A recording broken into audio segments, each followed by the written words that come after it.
मुफ्ती तुफैल राजी साहब के दिलचस्प और इस्लाही बयानात सुनने के लिए चैनल को सब्सक्राइब करें, बेल आइकन को दबाएं, वीडियो को लाइक और शेयर करें। जज़ाकल्लाह। دا سورزی د آخري عشره دا الله رب العزت ته ډیره زیاته محبوبه ده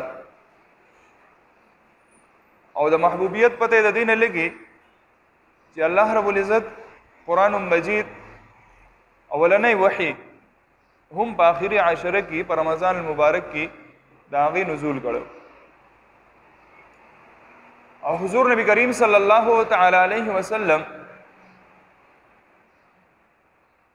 د نبوت ملاویدون مخکې هم د دې آخري عشرې به نبی علیه الصلاة والسلام د اعتکاف اهتمام کو. حضور نبی کریم صلی الله تعالی علیه وسلم غار حرا کی جبل نور کم غر دی هغې ته ویل کېږي جبل نور، په دې کې یو غار دی هغې ته ویل کېږي غار حرا. په دې غار حرا کې حضور نبی کریم صلی الله تعالی علیه وسلم د رمضان المبارک په آخري عشره کې عبادت کوي او عبادت د اعتکاف په صورت کې دی. اعتکاف ویل کېږي د دنیاوي ماحول نه، د دنیاوي لین دین نه، د مخلوق سره د تعلقاتو نه انسان یو ګوټ شي او دې د الله په در باندې پریوځي او د الله تعالی عبادت کوي، د الله نه غواړي. دې ته اعتکاف ویل کېږي. نبی علیه الصلاة والسلام د آخري عشرې اعتکاف کوو او الله رب العزت جبرائیل امین علیه الصلاة والسلام راولېږي. جبرائیل امین علیه الصلاة والسلام د حضور محمد مصطفی احمد مجتبی صلی الله تعالی علیه وسلم په خدمت کې حاضر شو او قرآن مجید وحی سلسله شروع شو. اقرأ باسم ربک الذی خلق آیاتونه شروع شو نزول پوره صورت نه څه آیاتونه. نو دې آخري عشرې ته ډېر زیات فضیلت حاصل دی او نبی علیه الصلاة والسلام با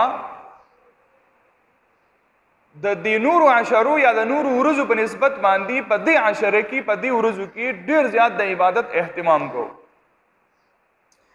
عائشہ صدیقہ رضی اللہ تعالی عنہ فرمائی کان رسول اللہ صلی اللہ علیہ وسلم یجتہد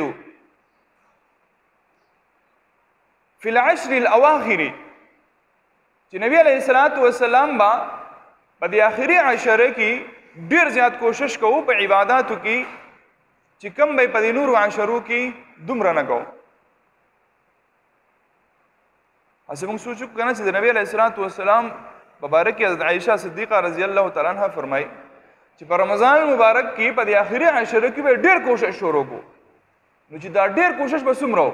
په عامو حالاتو کې د نبی علیه الصلاة والسلام دا ترتیب و چې د شپې به دومره ولاړو چې خپې مبارکې به یې وپړسېدې، پړسوب به پکې راغی.